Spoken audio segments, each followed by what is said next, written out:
সুপ্রিয় দর্শক শ্রোতা, আপনারা শুনছেন পিপলস রেডিও 91.6 এফএম 91.6। ইসলাম ও জীবন ঘনিষ্ঠ জানার ইচ্ছা অনুষ্ঠানে আজকে স্টুডিওতে অতিথি হয়ে আমন্ত্রিত হয়েছেন বাংলাদেশের উদীয়মান তরুণ আলেমে দিন, দিনের দায়ী, জনপ্রিয় মিডিয়া ব্যক্তিত্ব হযরত মাওলানা মুহাম্মদ হাবিবুর রহমান। আসসালামু আলাইকুম রহমতুল্লাহি ওয়া বারাকাতুহু। জি শাইখ, কেমন আছেন? আলহামদুলিল্লাহ, আল্লাহ তাআলা ভালো রাখছেন। আলহামদুলিল্লাহ, আপনি কেমন আছেন? জি আলহামদুলিল্লাহ, আমি ভালো আছি। রাস্তায় মনে হয় যে অনেকটা জ্যামে পড়তে হয়েছে আপনাকে। একটু জ্যামে পড়তে হয়েছে ফ্লাইওভারে। আসলে এই জ্যাম কেটে যে আমরা কোন দিন ভালোভাবে চলতে পারবো এক আল্লাহই ভালো জানে। আল্লাহ তাআলা রহম করুক। আমিন আমিন। সুপ্রিয় দর্শক শ্রোতা, আজকে পুরো অনুষ্ঠান জুড়ে আপনাদের সাথে থাকবেন বাংলাদেশের প্রখ্যাত আলেমে দ্বীন হযরত মাওলানা হাবিবুর রহমান।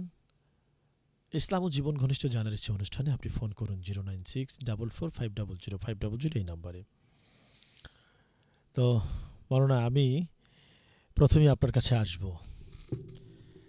আমাদের একটি ফোন কল আছে, ফোনটা নিয়ে তারপর আপনার কাছে আসবো ইনশাআল্লাহ। আসসালামু আলাইকুম ওয়া রাহমাতুল্লাহ। ওয়ালাইকুম আসসালাম। হুজুর, কালকে যে একটা দোয়া বলছিলেন এশার নামাজের পর আমল, ওইটা কয়বার করতে হবে মাসে? কোনটা যেন একটু আমাকে মনে করিয়ে ওই যে এশার নামাজের পর 100 বার দুরূদ পড়া, 499 বার একটা দোয়া পড়ে একবার পুরাটা পড়ার পর আবার 100 বার দুরূদ। ওই শোটা কি আমার শো ছিল না অন্য কোনো ওস্তাদের শো ছিল? আপনার শরীর ছিল হয়তো কালকে। হ্যাঁ, কালকে আমি শো করেছি 5টা থেকে 6টা পর্যন্ত। জি জি, তখনই। আচ্ছা আচ্ছা, আপনার প্রশ্নটা আবার করুন। এই আমলটা কয়বার করতে হবে মাসে, বা মানে দোয়া কবুলের আমল এটা তো এটা না না, কয়? কোন আমল, কোন বিষয়ের আমল? জি, আপনি আমাকে একটু ক্লিয়ার করেন, কোন বিষয়ের আমল, আপনি কোন বিষয় সম্পর্কে জানতে চাচ্ছেন? মানে যে কোনো কিছু একটা আল্লাহর কাছে চাইতে হলে মানে একটা আমলের মাধ্যমে চাইতে হয়, এই আচ্ছা, আপনি আমলটা করলে। সঙ্গেই থাকুন, আমরা বুঝতে পেরেছি। আমাদের বিজ্ঞ আলোচক আপনার প্রশ্নের উত্তর দিবেন। শেখ, উনি আল্লাহর কাছে কিছু একটা চাচ্ছেন, তো এই জন্য কি কি আমল করলে ভালো হয় এবং কখন কখন এই আমলগুলো করলে ভালো হয়? বিজ্ঞ উপস্থাপক, আপনাকে ধন্যবাদ জানাচ্ছি। ভাই চমৎকার আলোচনা, চমৎকার একটি বিষয় নিয়ে জানতে চেয়েছিলেন। তো উনি যে বিষয়টি জানতে চেয়েছেন যে আল্লাহ সুবহানাহু ওয়া তাআলার কাছে আমরা কিভাবে সহজে আমাদের আমলগুলোকে কবুল করাতে চাই এবং আমরা যেটা চাচ্ছি আল্লাহ তাআলার কাছে, সেই আমাদের চাওয়াটা আল্লাহ সুবহানাহু ওয়া তাআলা কিভাবে খুব সহজে কবুল করে নেয়, সম্ভবত ভাই এভাবেই একটা বিষয় জানতে চেয়েছিলেন, এই দোয়াটি জানতে চেয়েছিলেন। আমরা এখানে বিশ্ববিখ্যাত তাফসির কারক আল্লামা দাই রহমতুল্লাহ আলাইহি থেকে একটি বর্ণিত ব্যাখ্যা আছে। তিনি বলেছেন, রাসূলুল্লাহ সাল্লাল্লাহু আলাইহি সাল্লাল্লাহু ওয়াসাল্লাম আলাইহি ওয়াসাল্লাম। বলেছেন, বান্দার দোয়াগুলো আল্লাহ সুবহানাহু ওয়া তাআলা যেই সব আমলের মাধ্যমে খুব দ্রুত কবুল করে, সেগুলোর মধ্যে হচ্ছে যে দোয়ার মধ্যে রাসূলুল্লাহ সাল্লাল্লাহু আলাইহি ওয়াসাল্লামের জন্য দুরূদ পড়া হয়, সেই দোয়াগুলো আল্লাহ তাআলা খুব দ্রুত কবুল করে। জি ধন্যবাদ। একটি ফোন কল আসছিল। আচ্ছা ঠিক আছে, বলুন, ফোনটা কেটে জি, গিয়েছে। এরপরে হজরতে ইউনুস আলাইহিস সালাতু ওয়াসসালাম যে দোয়াটি করেছিলেন শেখ, একটু চরম। ফোনগুলো নিয়ে আমরা উত্তরগুলো দিচ্ছি। হ্যাঁ, জি, আসসালামু আলাইকুম। ওয়ালাইকুম আসসালাম ওয়া রাহমাতুল্লাহ। হ্যালো জি বলুন। হুজুর, উনি যে প্রশ্নটা করছিল এটা গতকাল রাত 8টা বাজে যে হুজুর শো করে ওইখানে প্রশ্নটা করছিল এবং উত্তর দিছিল, সেটা হচ্ছে যে এশার নামাজের পরে 100 বার আপনার দুরূদ পড়ার একটা দোয়া আমল আছে বলে এবং দিয়েছিল। জি জি জি 499 বার দুরূদ পড়তে হবে, এইভাবে আর কি। আমি বলে দিচ্ছি বিষয়টা কিভাবে বলছিল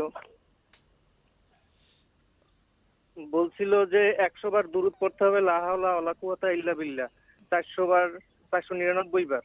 জি তারপরে আবার লা হাওলা ওয়ালা কুওয়াতা ইল্লা বিল্লাহি আলিউল আজিম একবার। তারপরে আবার 100 বার যে কোনো দুরূদ আর কি। জি ঠিক আছে, এটা করলে এরপরে যে কোনো দোয়া করলে এটা শুধুমাত্র এশার নামাজের পরে, এবং এটা 40 দিন করতে হবে। হ্যাঁ, জি। তারপরে যে দোয়া করবে এইভাবে আর কি বুঝিয়ে আপ- বলছিল উনি। আপনাকে বলছে আসলে এটা ছিল 8টার শো, ঠিক আছে? জি, জি, ধন্যবাদ। আচ্ছা, আমি বুঝতে ধন্যবাদ। পেরেছি। জি, বুঝতে পেরেছি। ধন্যবাদ আপনাকে। জি, শায়েখ। জি, তো ইবনে সাদি রহমতুল্লাহি আলাইহি তিনি চমৎকার করে বলেছিলেন যে আমলের মাধ্যমে বান্দার দোয়াগুলো আল্লাহ সুবহানাহু ওয়া তাআলা খুব সহজে কবুল করে নেয়। আমরা এই কথা বলতে চেয়েছিলাম। সেটি হচ্ছে রাসূলুল্লাহ সাল্লাল্লাহু আলাইহি ওয়াসাল্লামের উপর অধিক পরিমাণে দরুদ পড়া। দরুদের মধ্য দিয়ে আল্লাহ তাআলা বান্দার দোয়াগুলো কবুল করে নেয়।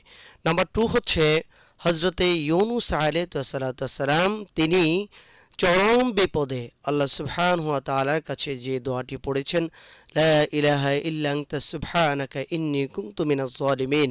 আল্লাহ তাআলা এখানে জবাব দিয়েছেন, ফাস্তাজাবনা লাহু ওয়া নাজ্জায়নাহু মিনাল গামমি ওয়া কাযালিকা নুনজিল মুমিনিন।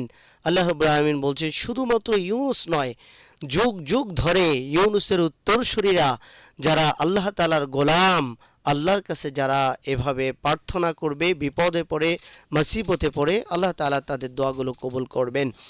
এরপরে হযরতে ইবনে সাদি রহমতুল্লাহি আলাইহি তিনি চমৎকার করে বলেছেন যারা যারা নাকি ইস্তেগফার পড়ে আল্লাহর কাছে দোয়া করে, আল্লাহ তাআলা তাদের দোয়াগুলো কবুল করে। রাসূলুল্লাহ সাল্লাল্লাহু আলাইহি ওয়াসাল্লাম চমৎকারভাবে মুসলিমের বর্ণনায় হাদিসটি বর্ণনা করেছেন। আল্লাহ রাসূল বলছেন, বান্দা আল্লাহ তাআলার কাছে প্রিয় হওয়ার জন্য এই ইস্তেগফারের চাইতে মাল্লাযী মাল ইস্তিগফার, ইস্তেগফারের চাইতে অধিক পরিমাণ প্রিয় দোয়া আর কিছুই হতে পারে না। কারণ আল্লাহ তাআলা যখন বান্দা আল্লাহর কাছে তাওবা করে, ইস্তেগফার করে, আল্লাহ সুবহানাহু ওয়া তাআলা বান্দার প্রতি এত বেশি খুশি হয়। রাসূলুল্লাহ সাল্লাল্লাহু আলাইহি ওয়াসাল্লাম একটি এক্সাম্পল দিয়ে তিনি বলেছেন যে একজন গোলাম তিনি একবার সফরের উদ্দেশ্যে রওনা হলেন। তার পিঠে ছিল তার সাথে ছিল একটি গাধা। গাধার সাথে তিনি তার এই সফরে যাওয়ার জন্য পানীয় এবং খাবার রেখেছিলেন। লোকটি হাঁটতে হাঁটতে সফরের মধ্যবর্তী অবস্থাতে ক্লান্ত হয়ে গেলেন। আল্লাহ নবী বলেন, ক্লান্ত হওয়ার পরে লোকটি যখন বিশ্রাম নিচ্ছেন, এমন সময় তিনি চোখ মেলে দেখলেন তার সাথে থাকা গাধা এবং তার খাবার পানীয় কিছুই নাই। লোকটি খুঁজতে লাগলেন, খুঁজতে খুঁজতে একটা পর্যায়ে তিনি ভেবে নিলেন এবং তিনি সিদ্ধান্ত নিলেন যে না, আমার আজকে আর এই গাধা আর খাবার পানীয় এগুলো আমার ভাগ্যে জুটবে না, আমি পাবো না। ঠিক এই মুহূর্তে তার সামনে তার গাধা এবং খাবারগুলো পাওয়া গেল। লোকটি চিৎকার করে বলছে, আল্লাহ, আমি হচ্ছে তোমার মাবুদ আর তুমি হচ্ছে আমার গোলাম। এখানে পুরো কথাটি আল্লাহর সাথে উল্টা বলছেন। রাসূলুল্লাহ বলছে মানুষ এত বেশি খুশি হয়, বেশি খুশি হওয়ার ফলে সে কথাটা সম্পূর্ণ আল্লাহর সাথে উল্টা বলেছে। এজন্য আল্লাহ সুবহানাহু ওয়া তাআলার কাছে মানুষ যদি তওবা করে, ইস্তেগফার করে, তুবু ইলাল্লাহি তাওবাতান নাসুহা, বিশেষ করে পরিপূর্ণ তাওবা যারা করে, আল্লাহ সুবহানাহু ওয়া তাআলা তাদেরকে এমন পরিমাণ মাফ করে দেয় এবং তাদের দোয়াগুলো কবুল হয়। জি, বিজ্ঞ অতিথি, আপনাকে অসংখ্য ধন্যবাদ। আপনি অত্যন্ত চমৎকার করে তাফসিরের বরাত দিয়ে এবং হাদিসের উদ্ধৃতি দিয়ে আসলে কিছু আলোচনা করছিলেন। আপনাকে ধন্যবাদ। আমরা আপনার কাছে যাব পারিবারিক শিক্ষা। আসলে একজন মানুষ পরিবার থেকে কি কি শিক্ষা গ্রহণ করতে পারে এবং পরিবার তাকে কি উপহার দিতে পারে, এ ব্যাপারে যদি আপনি আলোকপাত করতেন দর্শকদের উদ্দেশ্যে। ধন্যবাদ। এটি আরও চমৎকার একটি বিষয়, আমাদের অত্যন্ত জীবন ঘনিষ্ঠ এই বিষয়টি। আমাদের পরিবারের কথা যদি আমরা বলি, একটি ফোন কল আছে আমরা। জি জি জি, আসসালামু আলাইকুম। আসসালামু আলাইকুম। জি, ওয়ালাইকুম আসসালাম। হ্যালো। জি বলুন। হ্যালো। জি বলুন, শুনতেছি। শোনা যাচ্ছে না কেন? সাউন্ড শোনা যাচ্ছে না। হ্যাঁ বলুন, আপনি শুনতেছি, আপনি বলুন। বলতে চাই শুনেন। সব শুনেন। সবাই যে ফ্ল্যাট, সবার এক একটা ফ্ল্যাট, বুঝছেন? হ্যাঁ। বাসা শুনেন, আমরা 4 ভাই বোন, 4 বোন 1 ভাই, যে যার ফ্ল্যাট সবাই নিয়ে আসছে। আমার ফ্ল্যাটটা আমি চাচ্ছি, আমার ফ্ল্যাটটা আমাকে দিচ্ছে না, আর একজনকে দিয়ে দিচ্ছে। তাহলে এটা ওদের গুনাহ হবে না? আমার ফ্ল্যাটটা যে আমাকে দিচ্ছে না, ওরা যখন ওদেরকে দিয়ে দিচ্ছে, আপনার ফ্ল্যাট তাহলে আপনাকে, ওদের আপনার ফ্ল্যাট আপনাকে দিবে না কেন? শুনেন, না শুনেন, সবাইকে এক ফ্ল্যাট দিয়েছে। আম্মা আমার দেখাশোনা করতেন, আমার আম্মা মারা গেছে, নাই। এখন আমার এক বোন আছে, বলেছে আমরা এক ফ্ল্যাটে দুইজন থাকবো, এক ফ্ল্যাট টাকা দিয়ে চলবো। আমি বলি, আচ্ছা, ডকুমেন্ট রাখিনি, আচ্ছা। এখন সবাইকে ফ্ল্যাট দিয়েছে। এখন আমি তো অসুস্থ, একটু ব্যথা পাই আমার। 4 তলা থেকে আবার 2 তলায় কষ্ট হয় যেতে, না উঠা আমার করতে অনেক কষ্ট হয়। আমার 2 তলা আমার ফ্ল্যাট। এখন ফ্ল্যাটটা শুনেন খালি হবে 1 তারিখে। এখন আমার এক বোনকে দিয়ে দিচ্ছে। আমি বলছি আমি যাব, আমার কষ্ট হবে। বলে কি না, তোর ফ্ল্যাট নাই, তারপরে দুজনের ফ্ল্যাট। তাই বলছে। আমি কি না, সবাই তো একটা নিয়েছে, মুখে মুখে সবার কথা হয়েছে, কারো আচ্ছা দলিল শুনেন, হয়নি। আমারটা আমাকে দিয়ে দে, আমার কষ্ট হয়, কিছু শুনেন বলে না। শুনেন আমি আপনাকে ভয় বলি, দেখায়, মারবে, ভয় দেখায় আমাকে। শুনেন আমি আপনাকে বলি, এ ব্যাপারে আপনি বলেন। স্থানীয় প্রশাসনের সহযোগিতা নিতে পারেন। কারণ স্থানীয় যারা সালিশ বিচার করেন বা স্থানীয় প্রশাসন আছেন বা আপনার কিছু যারা করবে না, আত্মীয় স্বজন, শুনেন। আমি ঘরে আসবো, আমাকে ধাক্কা দিয়ে আবার ফেলে দিবে। কে দেখবে আমাকে বলেন? ধাক্কা দিয়ে ফেলে দিবে ঘরে আসলে। আচ্ছা, ওদের কি গুনাহ হবে না? আমার ফ্ল্যাটে যে ওরা দিচ্ছেন, ওদের গুনাহ হবে? এটা আপনাকে বলেন, ওদের কি আপনাকে গুনাহ এখন হবে? এখন ফ্ল্যাট না দিলে কেয়ামতের দিন ওরা যে এখন আমল করবে, এই আমল কেয়ামতের দিন হ্যাঁ, আপনি পাইয়া যাবেন। এটা হক নষ্ট করা, ঠিক এবং আছে, আল্লাহ এই গুনাহ কোনোদিনও মাফ করবেন না। জি ধন্যবাদ। ঠিক আছে, ঠিক আছে, ওদের আচ্ছা, ঠিক আছে। জি, আমরা ফোন এসেছে। না আপনি আলোচনা করেন। জি, ধন্যবাদ। আসলে খুবই গুরুত্বপূর্ণ একটি বিষয়, হচ্ছে অত্যন্ত জীবন ঘনিষ্ঠ এই বিষয়টি। সেটি হচ্ছে পারিবারিক জীবনে ইসলাম। আসলে রাসূলুল্লাহ সাল্লাল্লাহু আলাইহি ওয়াসাল্লাম আমাদের জন্য, আল্লাহ সুবহানাহু ওয়া তাআলা বিশ্বনবী মুহাম্মদুর রাসূলুল্লাহ সাল্লাল্লাহু আলাইহি ওয়াসাল্লামকে মানুষের মধ্য থেকে আল্লাহ তাআলা নবী বানিয়ে আমাদের জন্য চরমভাবে একটি শিক্ষা দিয়েছেন। কারণ মানুষের মধ্য থেকে নবী বানিয়েছেন আল্লাহ তাআলা এই জন্য যে, কারণ মানুষ জীবনযাপন করতে হলে তার পরিবার আছে, তার সন্তান আছে, বাবা মা আছে। আর এর প্রত্যেকটি স্তরে নবীজি সাল্লাল্লাহু আলাইহি ওয়াসাল্লাম অত্যন্ত গুরুত্বপূর্ণ ভূমিকা পালন করেছিলেন, এবং প্রতিটি জায়গায় হচ্ছে আমাদের জন্য অনুসরণীয়, অনুকরণীয়। এজন্য কোরআনে আল্লাহ তাআলা বলছেন, লাকাদ কানা লাকুম ফি রাসূলিল্লাহি উসওয়াতুন হাসানা। মুহাম্মদুর রাসূলুল্লাহ সাল্লাল্লাহু আলাইহি ওয়াসাল্লাম তোমাদের জন্য উত্তম আদর্শ। এজন্য প্রিয় দর্শকদের উদ্দেশ্যে আমি বলতে চাই, সেটি হচ্ছে পারিবারিক জীবনে ইসলামকে অনুসরণ করতে হলে রাসূলুল্লাহ সাল্লাল্লাহু আলাইহি ওয়াসাল্লামকে আগে জানতে হবে, নবীজির সিরাত জানতে হবে।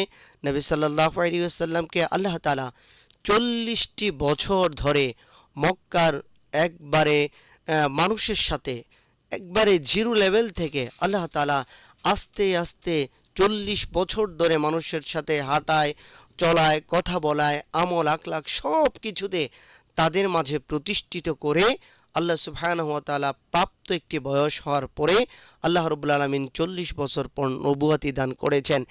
এজন্য নবী সাল্লাল্লাহু আলাইহি ওয়াসাল্লামের পরিবার এবং নবী সাল্লাল্লাহু আলাইহি ওয়াসাল্লামের জীবন আদর্শ আমাদের জানতে হবে। এটি আমাদের অত্যন্ত গুরুত্বপূর্ণ একটি দায়িত্ব। কোরআনে কারিমে আল্লাহ সুবহানাহু ওয়া তাআলা সন্তান হিসাবে বাবা মায়ের উপরে সন্তানদের যে অধিকারগুলো সূরা লোকমানের মধ্যে আল্লাহ বিস্তারিতভাবে বলে দিয়েছেন। একজন সন্তান জন্মগ্রহণ করার পরে সর্বপ্রথম সে তাওহীদের বাণীগুলো আল্লাহ তাআলার পরিচয় সন্তানকে দিতে হবে। সূরা লোকমানের মধ্যে আল্লাহ তাআলা একবার স্পষ্ট করে এই কথাগুলো বলে দিয়েছেন। দর্শকদের উদ্দেশ্যে বলছি, আপনারা বিশেষ করে সূরা লোকমানের 14 নম্বর আয়াত থেকে আপনারা 19 নম্বর আয়াত পর্যন্ত এই আয়াতগুলো বিস্তারিতভাবে তাফসিরগুলো যদি পড়েন, তাহলে সেখানে দেখতে পাবেন আপনি আপনার সন্তানের পর কি হক রয়েছে, কি কি অধিকার রয়েছে, সন্তানকে কি শিখাতে হবে, কোন কোন বিষয়গুলো আপনার জন্য সবচেয়ে জরুরি, এবং আল্লাহর কাছে যে ব্যাপারগুলো নিয়ে আপনাকে জবাবদিহি করতে হবে। আল্লাহ তাআলা কোরআনে কারিমের মধ্যে বলছেন, কুন আনফুসাকুম ও আহলিকুম নারা, জাহান্নামের আগুন থেকে তুমি নিজে বাঁচো এবং তোমার পরিবার পরিজনকে বাঁচাও। সুতরাং আপনি নিজেকে বাঁচার জন্য যেভাবে চেষ্টা করতে হবে, একইভাবে আপনার পরিবার পরিজনকে বাঁচানোর জন্য চেষ্টা করতে হবে। সেজন্য সন্তানকে আল্লাহর পরিচয় দেওয়া লাগবে, এরপরে রাসূলুল্লাহর পরিচয় দেওয়া লাগবে, কোরআনে কারিমের পরিচয় দেওয়া লাগবে, কোরআনের সাথে সম্পর্ক করতে হবে। আজ সমাজের যেই অধপতি সমাজের মধ্যে যে অধপতন আমরা প্রতিনিয়ত লক্ষ্য করছি, এই অধপতনের পিছনেও শুধুমাত্র আল্লাহর পরিচয়, রসুলুল্লাহর আদর্শ এবং সিভিলাইজেশন যে আদর্শটি আছে, ইসলামের অনুপম আদর্শ না শেখানোর ফলে এবং পারিবারিক জীবনে আদর্শগুলো না মানার ফলে আজকে সন্তানরা বাবাকে মানছে না, বাবারা সন্তানকে মানছে না, সন্তানের পিছনে বাবার যে অধিকারগুলো সেগুলো ক্ষুণ্ণ করা হচ্ছে, আবার সন্তানরাও ঠিক বাবা এবং মায়ের সাথে হক নষ্ট করে চলছে। অত্যন্ত দুঃখজনক হলেও চরম সত্য কথা, গত কোরবানির ঈদেও আমরা একটি ভিডিও দেখে সবাই, প্রায় যারা ন্যূনতম ঈমান আছে তারা আমরা সবাই কেঁদেছিলাম যে ঢাকার একটি আভিজাত এলাকার মধ্যে অত্যন্ত সুশিক্ষিত সন্তান, 3টি সন্তান, তারা সবাই শিক্ষিত এবং উচ্চশিক্ষিত, বাংলাদেশের প্রথম কাতারের এই শ্রেণীর মানুষগুলো, অথচ মা 7 দিন আগে মারা গিয়ে তার বাসার ফ্ল্যাটের মধ্যে পচে গলা অবস্থা, এরকম একটি মানবতর অবস্থার মধ্যে ছিলেন। আপনি কি এদেরকে সুশিক্ষিত বলবেন না তো কুশিক্ষিত বলবেন? সেজন্যই বলছি যে না, আপনাকে বিষয়টা ক্লিয়ার করতে জি, হবে। সেজন্যই আমরা বলছি মা মরে আছে, ফ্ল্যাটে পচে দুর্গন্ধ হয়ে গিয়েছে, এটা কি সুশিক্ষা না কুশিক্ষা? সেজন্যই হচ্ছে আমাদের জন্য এটি একটি শিক্ষা যে আমরা সন্তানদেরকে যে শিক্ষাটা দিব, এই শিক্ষাটা আমাদের ইসলামের শিক্ষা হওয়া লাগবে। এই শিক্ষাটা রসুলুল্লাহ সাল্লাল্লাহু আলাইহি ওয়াসাল্লাম যে শিক্ষা দিয়েছেন এই শিক্ষা হওয়া লাগবে। এই শিক্ষাটাই দেওয়ার জন্য কোরআন আমাদেরকে নির্দেশ করছে। এজন্য আমি প্রথম কথা বলেছিলাম যে সূরা লোকমানে আমি আমার সন্তানকে কি শিখাবো, এই কথাগুলো বিস্তারিতভাবে আল্লাহ সুবহানাহু ওয়া তাআলা বলে দিয়েছেন। আল্লাহু প্রিয় আকবার। দর্শক, সূরা লোকমানে কত চমৎকার করে বলছেন, ইয়া বুনাইয়া লা তুশরিক বিল্লাহ, ইন্না হ্যাঁ, শিরকা লাযুলমুন যুলমুন আযীম। আযীম, হে হে আমার আমার সন্তানেরা, কলিজার টুকরা সন্তান, আল্লাহু আকবার। আর যার সম্পর্কে বলা হয়েছে ইন্নাহু কানা আবদান সালেহান, অর্থাৎ লোকমান আলাইহিস সালাতু ওয়াস সালাম কিন্তু একজন নবী না।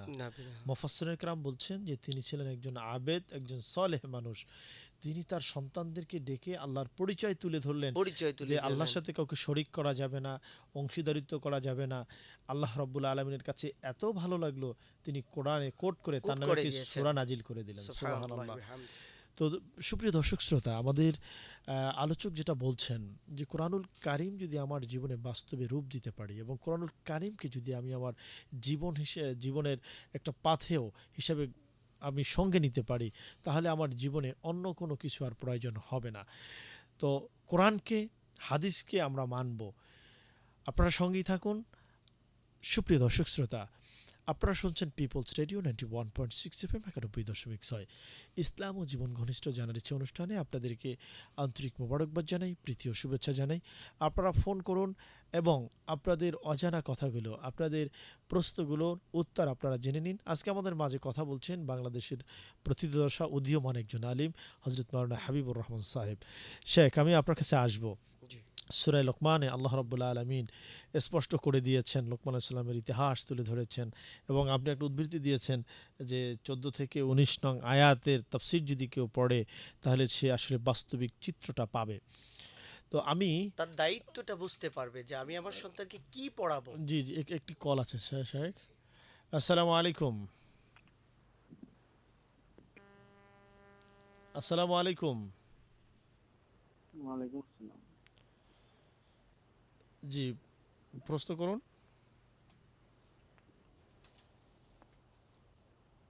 শুনতে পাচ্ছেন?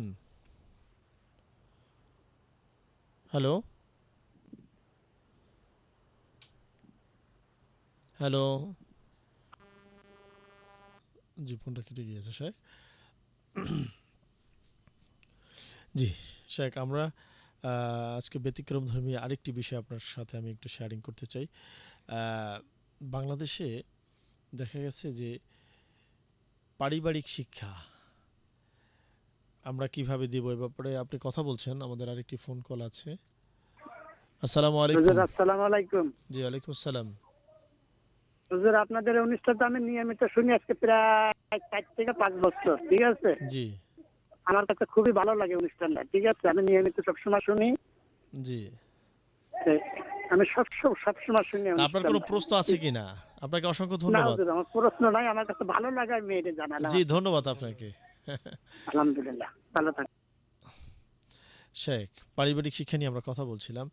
তো দেখেন, পারিবারিক শিক্ষা আপনি আপনি আজকে একটা বিষয় ডিসাইড করবেন। যেমন যারা প্রাইমারি স্কুলে পড়ে, সরকারি প্রাইমারিতে, তাদেরকে দুধ দেওয়া হচ্ছে, বিস্কিট দেওয়া হচ্ছে, রুটি, কলা, ডিম এগুলো দেওয়া হচ্ছে। অথচ ইসলাম শিক্ষার জন্য আপনার স্বাধীনতার পর থেকে ইফতেদায়ী মাদ্রাসা, যেখানে নাদিয়াতুল কোরআন শেখানো হবে, নুরানি শেখানো হবে, যেখানে প্রাথমিক শিক্ষা অর্থাৎ ইসলামিক নলেজ দেওয়া হবে, এবং একটা ছেলে কীভাবে নামাজ পড়বে, রোজা রাখবে, একটি ছেলেকে কি করে মা বাবার সাথে ভালো আচরণ করবে, এই বিষয়গুলো যেখানে শিক্ষা দেওয়া হয় আপনার ইফতেদায়ী মাদ্রাসা। কিন্তু স্বাধীনতার পর থেকে শুধু আন্দোলন হচ্ছে। আজও পর্যন্ত একটা টিচারকে এমপিও করা হলো না, একটি টিচারকে এমপিওর সম্মাননাও দেওয়া হলো না, এবং তাদের আপনার এই রাস্তায় আন্দোলনে ধুকে ধুকে মরতে হলো। তো এই যে একটা আপনার বৈষম্য। বৈষম্য, এই বিষয়ে আমরা শুনবো একটা ফোন কল নিয়ে। জি। আসসালামু আলাইকুম। আসসালামু আলাইকুম। আসসালামু আলাইকুম। জি, ওয়ালাইকুম আসসালাম রহমতুল্লাহ। জি, আমি ফয়জুল আমিন আনসারী বলছিলাম। জি, ভালো আছেন? জি, জি, আলহামদুলিল্লাহ। জি, জি, প্রশ্ন হ্যালো। করুন। জি, আমার প্রশ্ন হচ্ছে, আমি প্রোগ্রামটা দেখছি, আলহামদুলিল্লাহ খুব সুন্দর আলোচনা করছেন আমাদের সকলের প্রিয় principal M Habibur Rahman sir. জি, ঠিক আছে, প্রশ্ন হচ্ছে, বর্তমান প্রেক্ষাপটে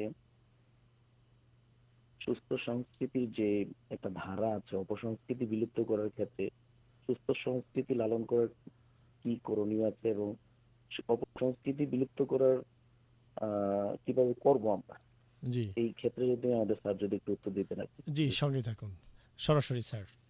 জি, জি, জি, জি। জি, ধন্যবাদ জানাচ্ছি। সুস্থ সংস্কৃতি, আমাদের ইসলামের যে সংস্কৃতি আছেন, রসুল্লাহ সাল্লাহ আলাইসাল্লাম এটিকে অত্যন্ত চমৎকারভাবে গুরুত্ব দিয়েছেন। মসজিদে নববীর মতো গুরুত্বপূর্ণ জায়গাতে রসুল্লাহ সাল্লাহ আলাইসাল্লাম হাসান বিন সাবিত রাদি আল্লাহ তালাহুর জন্য একটি আলাদা মিম্বার রেখে দিয়েছেন, যেখানে কবিতা আবৃত্তি হতো, ইসলামের এই সঙ্গীতগুলো হতো, যেখানে ইসলামের সৌন্দর্যগুলো বর্ণনা করা হতো, এবং এর মধ্য দিয়ে ইসলামের অত্যন্ত গুরুত্বপূর্ণ ফরজ বিধান, জিহাদের মতো গুরুত্বপূর্ণ বিধানগুলোতে বাস্তবায়নের ক্ষেত্রে রণাঙ্গনে যারা যুদ্ধ করত, তারা এই ইসলামের এই সাহিত্যগুলো দিয়ে, ইসলামের এই সঙ্গীতগুলো চর্চার মধ্য দিয়ে তারা শক্তি যোগান দিতেন এবং জেহাদের মতো গুরুত্বপূর্ণ ভূমিকা পালন করতেন। তো এজন্য ইসলামের যে সংস্কৃতিগুলো, এগুলো আজ আমাদের মধ্য থেকে একেবারে অনেকটা বলা যায় যে বিলুপ্তির পথে। সেজন্য সমাজে মানুষের যে মনের যে খোরাক, এই খোরাকটা হচ্ছে ইসলামী সংস্কৃতির যে আল্লাহ এবং তার রসুলের যে গানটি, দেশত্ববোধক গান, আল্লাহ এবং তার রসুলের জন্য যেটাকে আমরা হামদ নাতে নাদ। রাসুল বলি, নাতে রাসুল বলি, হামদে বাড়ি তাআলা বলি। এগুলোর মধ্য দিয়ে মুসলিম সন্তানগুলো এগুলোর মধ্যে দিয়ে ইসলামকে চিনে, ইসলামের সাথে গভীর সম্পর্ক হয়। আমাদের একজন প্রখ্যাত মুফাসসিরে কেরাম, তিনি বিশ্ববিখ্যাত একজন মুফাসসিরে কেরাম, তিনি অত্যন্ত চমৎকারভাবে এই কথাটি উপস্থাপন করেছিলেন। তিনি বলেছিলেন, একজন আলোচক যদি যেখানে কোরআনের আয়াত দিয়ে ঘন্টার পর ঘন্টা তাফসির করে, এই তাফসির আর মাত্র 4 থেকে 5 মিনিটে একটা ইসলামী সঙ্গীত, হ্যাঁ, এটার গুরুত্ব আরও বেশি। এই জন্য আমাদের সন্তানদেরকে ইসলামী ইসলামী যে সঙ্গীতগুলো আছে, ইসলামের যেই আপনার হালাল যে বিনোদনগুলো আছে, এই হালাল বিনোদনগুলোর সাথে আমাদের সম্পর্ক তৈরি করতে হবে। আল্লাহ তাআলা আমাদেরকে তৌফিক দান করুক। জি শেখ, আমি আপনাকে বলবো দর্শকদের উদ্দেশ্যে, যিনি হাবিব স্যারের অত্যন্ত ফ্যান, ফোন করেছেন সাংস্কৃতিক সম্পর্কে জানার জন্য। তো আমি 12 তারিখ ইনশাল্লাহ উমরায় যাব। আল্লাহ আল্লাহ আমাকে তাআলা কবুল অসংখ্যবার, করুক। আমিন, আমাকে অসংখ্যবার যাওয়ার তৌফিক আল্লাহ দিয়েছেন, সুযোগ করে দিয়েছেন, আলহামদুলিল্লাহ। তো এই জন্য মহান রবের প্রতি কৃতজ্ঞতা। মা বাবার দোয়া ছিল, আত্মীয় স্বজন, আপনাদের সকলেরই দোয়া ছিল, আমাদের দর্শকদের।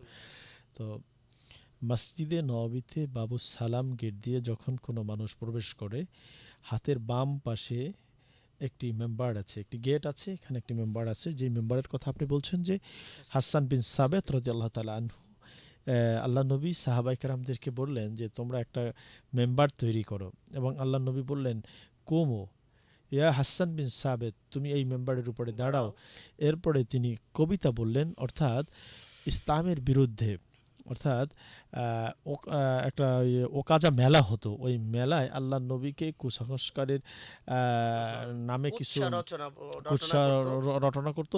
এটার মানে জবাব দেওয়ার জন্য, বিপক্ষে। হ্যাঁ জবাব দেওয়ার জন্য এই এখানে মেম্বার তৈরি হয়েছে, এবং সেখান থেকে কিন্তু হাসান বিন সাবেত রাদিয়াল্লাহু তাআলা আনহু ইসলামের যে ভাব গাম্ভীর্যতা তার কবিতার মাধ্যমে, তার হামদে বাড়ি থারার আবৃত্তির মাধ্যমে, তার মাধ্যমে। নাতের মাধ্যমে তিনি তুলে ধরেছেন, এবং কাফের মোশরিকরা তখন এটার জবাব তারা পেয়ে গিয়েছে।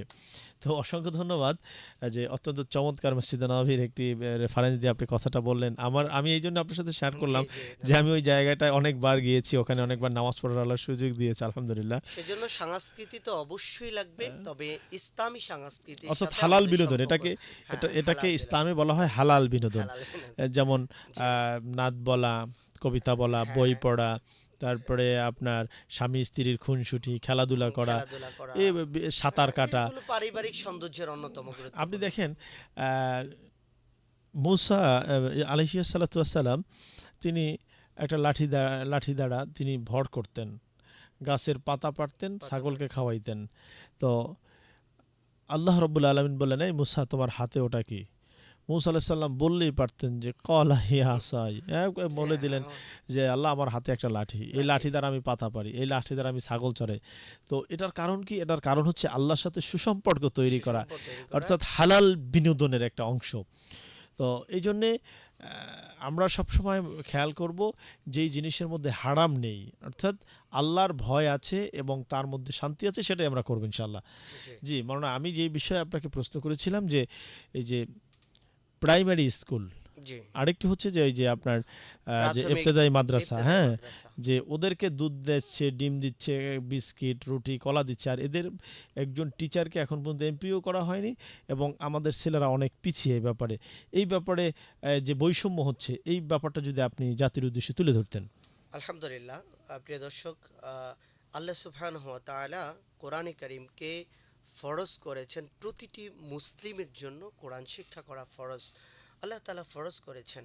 শুধু কোরআন শিক্ষা এটাতে বলতে আমাদের এই শব্দের মধ্যেও মানুষের যে বোঝার যে ভুলটা, সেটি আজও পর্যন্ত রয়ে গেছে। অনেকে মনে করে কোরআন শিক্ষা মানে শুধু কোরআন শিক্ষা। এই জন্য অনেকে টার্গেট করে তার বাসায়, তার ফ্যামিলিতে এক্সট্রা ওস্তাদ নিয়ে শুধু কোরআন শেখাচ্ছে, এরপরে এক্সট্রা হুজুরের কাছ থেকে শুধু কোরআন শেখাচ্ছে। শুধু কোরআন শেখাটা বিষয়টা এটা না, আমাকে শিখতে হবে Islam, total Islam. Islam is a code of our life, এটা আমার জীবনের একবারে পূর্ণাঙ্গ জীবন ব্যবস্থা। সেজন্য নামাজ পড়া যেমন আমার জন্য জরুরি, একইভাবে নামাজের বিধিবিধানগুলো, নামাজের জন্য তাদিল আর কান যেগুলো রয়েছেন, সেগুলো আমার জন্য শেখা অত্যন্ত জরুরি। আল্লাহ তাআলা এগুলো ফরজ করেছেন। এজন্য প্রত্যেকটি মানুষের জন্য আল্লাহ তাআলার এই জীবন ব্যবস্থা, দিনকে শেখা ফরজ।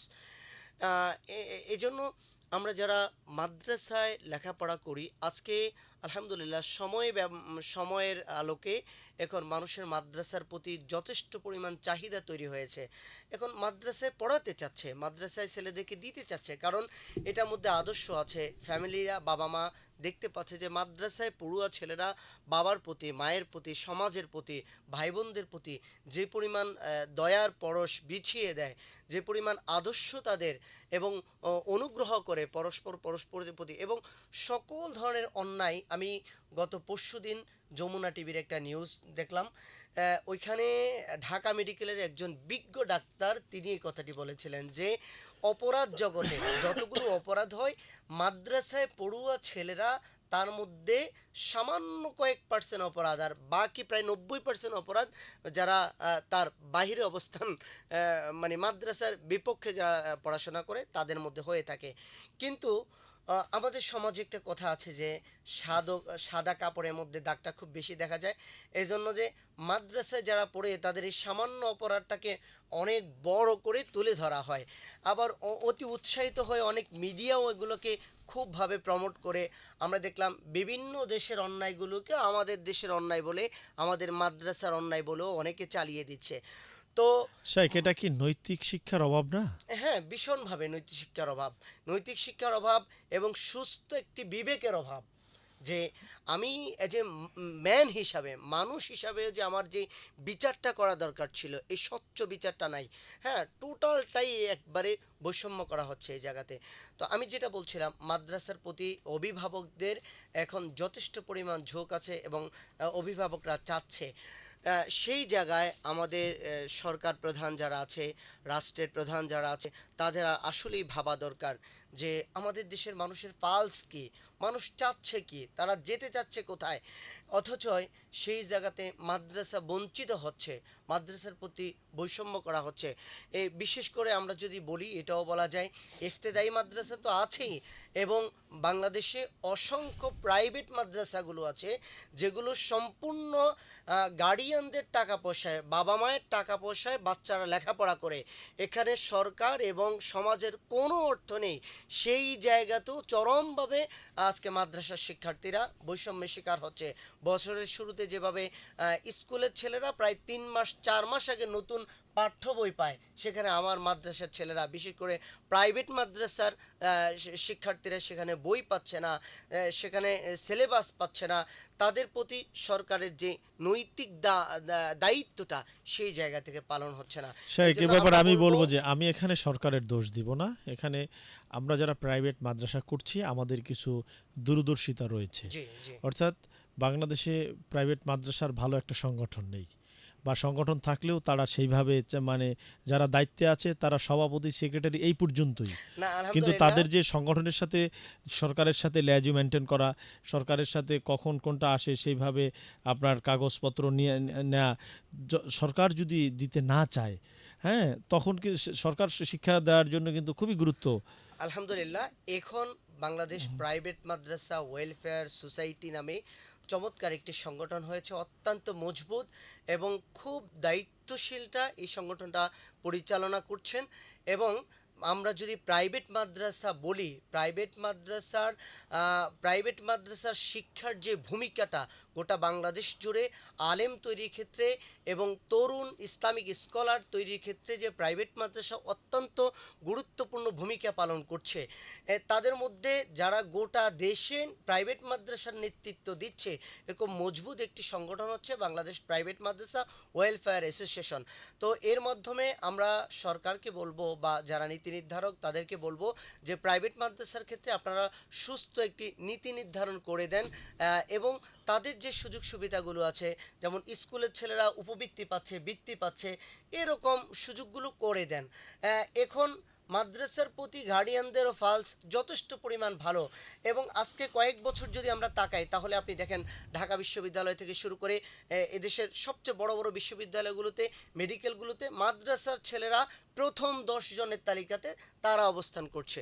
কাজে আমরা বলবো যে বৈষম্য দূর করে মাদ্রাসার শিক্ষার্থীদের, বিশেষ করে ইফতেদায়ী শিক্ষক এবং শিক্ষার্থীদের দিকে আমাদের ভাবা দরকার, শিক্ষা মন্ত্রণালয়ের ভাবা দরকার। জি, ধন্যবাদ আপনাকে। আমি আপনার সাথে একমত হয়েই বলবো যে যিনি স্কুলে পড়েন তিনিও আমার সন্তান, তিনিও আমার ভাই, যিনি মাদ্রাসায় পড়েন তিনিও আমার সন্তান, তিনি আমার ভাই। সন্তান। তো আমরা যেহেতু বাংলাদেশের নাগরিক, আমরা ভাগাভাগি না করে আমরা একে অপরের প্রতি সহানুভূতিশীল আচরণ করব। কেননা আমার জীবনে যতটা দেখা বা যতটা পথ চলা, যদি জানাজার নামাজ পড়তে হয় বা পড়াতে হয়, তো আমি দেখেছি যে 100-এর মধ্যে 99% মাদ্রাসার ছাত্রদেরকে দিয়েই পড়ানো হয়। কারণ যিনি জানাজা পড়িয়ে থাকেন তিনি এই বিষয়টি ভালো করে জানেন। একজন ইউনিভার্সিটির প্রফেসর, তিনি কিন্তু শুধু বাংলাদেশের যে জ্ঞান গর্ব আছে তা না, বহির্বিশ্ব থেকে এলেম নিয়ে আসেন, জ্ঞান নিয়ে আসেন। কিন্তু যখন তার সম্মানিত পিতা ইন্তেকাল করেন, তখন কিন্তু তিনি আর সামনে যেতে সাহস করেন না। তখন একজন মাদ্রাসা তালবে আলিম বা মসজিদের ইমাম সাহেব বা মুয়াজ্জিন সাহেব বা একজন হাফেজে কোরআনকে ঠেলে দেন যে আপনি আমার বাবার জন্য একটু দোয়া করেন। তার মানে আলেমরা হচ্ছে কতটা সম্মানের। এজন্যই আল্লাহ বলছেন ইন্নামা ইয়াখশাল্লাহু মিন ইবাদিহিল উলামা, অর্থাৎ আল্লাহ রাব্বুল আলামিন বলছেন আলেমরা যেই পরিমাণ আল্লাহকে ভয় করে। তো এই জন্যে আলেমদেরকেও সর্বোচ্চ সম্মান দিয়ে থাকে। কখন দেয়? যখন বাবা মারা যায়, যখন মা মারা যায়, হ্যাঁ, যখন বাবার 40 পড়াবে তখন আলেমকে দাওয়াত দিয়ে একটু আমার বাবার জন্য দোয়া করেন। নিজের বাবার জন্য যে একটু দোয়া করবে সেই দোয়াটুকু কিন্তু শিখছে না। তো এই জন্য আমাদের উচিত হচ্ছে যে ভালোভাবে ইসলাম শিক্ষায় শিক্ষিত হওয়ার পাশাপাশি আমি ইউনিভার্সিটিতে পড়াতে পারি, আমি কলেজে পড়াতে পারি, then chemistry, biology, higher math, economics, যে কোনো শিক্ষা গ্রহণ করা যাবে, কোনো অসুবিধা নেই। কিন্তু নৈতিক শিক্ষাটা হচ্ছে আমাদের সবথেকে গুরুত্বপূর্ণ। সুপ্রিয় দর্শক শ্রোতা, আমরা একেবারেই শেষ পর্যায়ে চলে আসছি। আমি অল্প সময় আমাদের অতিথির কাছ থেকে কথা শুনতে পারবো। সম্মানিত অতিথি, আমাদের সময় একেবারেই সংক্ষেপ হয়ে আসছে। তো আপনি যদি মাদ্রাসা শিক্ষার গুরুত্ব নিয়ে আমরা অনেক কথা বলেছি, স্টোরিতে অনেক কথা হয়েছে, স্কুলের শিক্ষা নিয়ে আমরা অনেক কথা বলেছি, কিন্তু আমি আপনাকে যে বিষয়টা দিয়ে শুরু করেছিলাম যে পারিবারিক শিক্ষা, এই পারিবারিক শিক্ষার উপরে আপনি দর্শকদের উপরে কিছু নসিহা পেশ করলে, কিছু কথা বললে আমরা ইনশাআল্লাহ অনুষ্ঠান শেষ করে ফেলবো ইনশাআল্লাহ। জি, ধন্যবাদ জানাচ্ছি। অত্যন্ত গুরুত্বপূর্ণ একটি বিষয় হচ্ছে পারিবারিক শিক্ষা। দেখেন, পারিবারিক শিক্ষা না থাকার ফলে আমাদের মুহতারাম একটু আগে যে কথাটি বলেছেন, একটি সন্তানের জীবনে সবচাইতে প্রিয় ব্যক্তি হচ্ছে তার মা, সবচাইতে প্রিয় ব্যক্তি হচ্ছে তার মা এবং তার বাবা। এই প্রিয় মানুষটিকে শেষ বিদায়ের মতো গুরুত্বপূর্ণ, যেটি একেবারেই মানে সবচেয়ে গুরুত্বপূর্ণ, অথচ আজ আমরা খুঁজলে সেখানে প্রায় 95% মুসলিমকে এমন পাওয়া যাবে বাবা মার জানাজায় দাঁড়িয়ে যে দোয়াটি পড়তে হয় আমরা এটাও জানি না। এজন্য আমি আহ্বান করব, পারিবারিক শিক্ষার প্রথম হোক আপনার কোরআন শিক্ষা। ইন্নাল্লাহা ইয়ারফাউ বিহাদাল কোরআনে আকওয়ামান ওয়া ইয়াদউ বিহি, রাসূলুল্লাহ সাল্লাল্লাহু আলাইহি ওয়াসাল্লাম বলছেন, এই কোরআনের সাথে যাদের সম্পর্ক থাকবে, হায়াতে জিন্দেগি এবং পরকালীন জীবন দুইটাতেই আল্লাহ তাআলা আপনাকে সম্মানিত করবেন।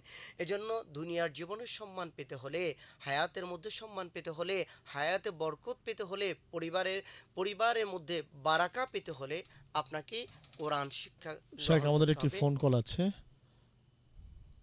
আসসালামু আলাইকুম। ওয়ালাইকুম আসসালাম রহমতুল্লাহ। জি, ফয়জুল্লাহ বিন আনসারী বলছিলাম। আমার একটা প্রশ্ন ছিল। জি, একেবারে সংক্ষেপে, আমাদের একেবারে সময় জি নেই। জি জি জি জি, একেবারে সময় সংক্ষিপ্ত বলছি, যেটা হচ্ছে বর্তমান সমাজের দিকে যদি আমরা তাকাই, যেটা বাস্তব চিত্র দেখতে পাই একেবারে অধিকাংশ ক্ষেত্রে পিতামাতা যদি আহ আহ, সন্তানদের ক্ষেত্রে যে বৈষম্য তৈরি করে, সেটা হচ্ছে যে সকল সম্পদের মালিকানা একমাত্র ছেলে সন্তানদেরকে দিয়ে থাকেন, এক্ষেত্রে মেয়েদেরকে বঞ্চিত করেন। সেক্ষেত্রে কি তারা যেটা আল্লাহর মিরাসের বিধান নির্ধারিত কোরআনে, তারা কি সেই ক্ষেত্রে কবিরা গুনাহ শামিল হচ্ছেন কিনা, এটা যদি একটু বিস্তারিত বলতেন। এটা শুধু এই কবিরা প্রশ্নটা। গুনাহ না, এটা হচ্ছে অন্যের হক নষ্ট করা। কিয়ামতের দিন এটা হক্কুল ইবাদের মধ্যে পড়ে। আর যিনি হক্কুল ইবাদ নষ্ট করেন, বান্দার হক নষ্ট করেন, তিনি ওই হক আদায় না করা পর্যন্ত আল্লাহর জান্নাতে যেতে পারবেন না। তিনি এটা যদি এটা এটা শহীদ এটা হন, কবিরা গুনাহ শামিল হয় না? আমি কি বললাম, শুধু কবিরা গুনাহ না, সে তো জান্নাতেই যেতে পারবে না ওই হক জি আদায় না জি করা পর্যন্ত। আপনি কবিরা জি গুনাহ তো পরের হিসাব, যে একটা হচ্ছে হক্কুল্লাহ আর একটা হচ্ছে হক্কুল ইবাদ। তো যিনি বান্দার হক নষ্ট করেন, আল্লাহ রাব্বুল আলামিন বলছেন যে উনি বান্দার হক আর না আদায় করা পর্যন্ত জান্নাতে যেতে পারবেন না। তিনি যদি শহীদ হন, তিনি যদি কুতুব হন, গাউস হন, দরবেশ হন, পীর হন, আলেম হন, ওলামা হন, যাই হন না কেন, তিনি তার সন্তানের হক, অর্থাৎ এক কথায় বান্দার হক আদায় না করলে, নষ্ট করলে, কিয়ামতের দিন এটা আদায় করেই তাকে জান্নাতে যেতে হবে। ধন্যবাদ। জি, জাযাকাল্লাহ। সম্মানিত অতিথি, আপনাকে পিপলস রেডিও 91.6 এফএম এর পক্ষ থেকে আন্তরিক মোবারকবাদ। আমরা একেবারে শেষ পর্যায়ে চলে আসছি। ইনশাআল্লাহ তাআলা পরবর্তীতে আবার আপনাকে আমরা মেহমান করার চিন্তা করব। সুপ্রিয় দর্শক শ্রোতা, আমরা একেবারেই শেষ পর্যায়ে। ইনশাআল্লাহ তাআলা আগামী পর্বে আবার অন্য কোনো মেহমানের সাথে আপনাদের সাথে দেখা হবে, কথা হবে। সে পর্যন্ত ভালো থাকুন, সুস্থ থাকুন, সে প্রত্যাশায় আল্লাহ হাফেজ। আসসালামু আলাইকুম ওয়া রাহমাতুল্লাহি ওয়া বারাকাতুহু।